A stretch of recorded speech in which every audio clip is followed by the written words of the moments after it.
Atos, capítulo 14. Em Icônio, Paulo e Barnabé, como de costume, foram à sinagoga judaica. Ali falaram de tal modo que veio a crer grande multidão de judeus e gentios. Mas os judeus que se tinham recusado a crer incitaram os gentios e irritaram-lhes os ânimos contra os irmãos.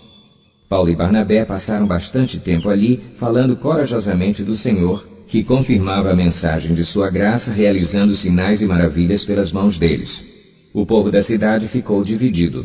Alguns estavam a favor dos judeus, outros a favor dos apóstolos. Formou-se uma conspiração de gentios e judeus com os seus líderes para maltratá-los e apedrejá-los. Quando eles souberam disso, fugiram para as cidades licaônicas de Listra e Derbe e seus arredores, onde continuaram a pregar as boas novas. Em Listra havia um homem paralítico dos pés, aleijado desde o nascimento, que vivia ali sentado e nunca tinha andado. Ele ouvira Paulo falar.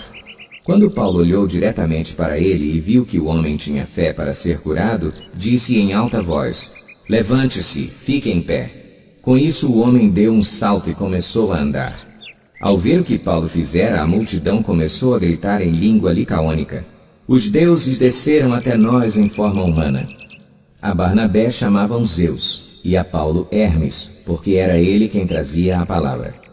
O sacerdote de Zeus, cujo templo ficava diante da cidade, trouxe bois e coroas de flores à porta da cidade, porque ele e a multidão queriam oferecer-lhe sacrifícios. Ouvindo isso, os apóstolos Barnabé e Paulo rasgaram as roupas e correram para o meio da multidão, gritando: "Homens, por que vocês estão fazendo isso? Nós também somos humanos como vocês. Estamos trazendo boas novas para vocês, dizendo-lhes que se afastem dessas coisas vãs e se voltem para o Deus vivo, que fez o céu, a terra, o mar e tudo o que neles há. No passado, ele permitiu que todas as nações seguissem os seus próprios caminhos. Contudo, Deus não ficou sem testemunho. Mostrou sua bondade, dando-lhes chuva do céu e colheitas no tempo certo, concedendo-lhes sustento com fartura e um coração cheio de alegria." Apesar dessas palavras, eles tiveram dificuldade para impedir que a multidão lhes oferecesse sacrifícios. Então, alguns judeus chegaram de Antioquia e de Icônio e mudaram o ânimo das multidões. Apedrejaram Paulo e o arrastaram para fora da cidade, pensando que estivesse morto. Mas quando os discípulos se ajuntaram em volta de Paulo, ele se levantou e voltou à cidade. No dia seguinte, ele e Barnabé partiram para Derbe. Eles pregaram as boas novas naquela cidade e fizeram muitos discípulos. Então voltaram para Listra, Icônio e Antioquia, fortalecendo os discípulos e encorajando-os a permanecer na fé, dizendo: "É necessário que passemos por muitas tribulações para entrarmos no reino de Deus."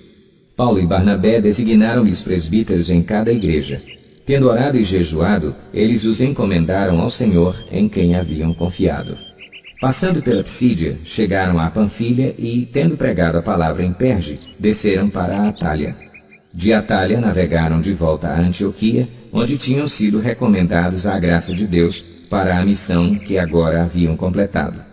Chegando ali, reuniram a igreja e relataram tudo o que Deus tinha feito por meio deles e como abrirá a porta da fé aos gentios.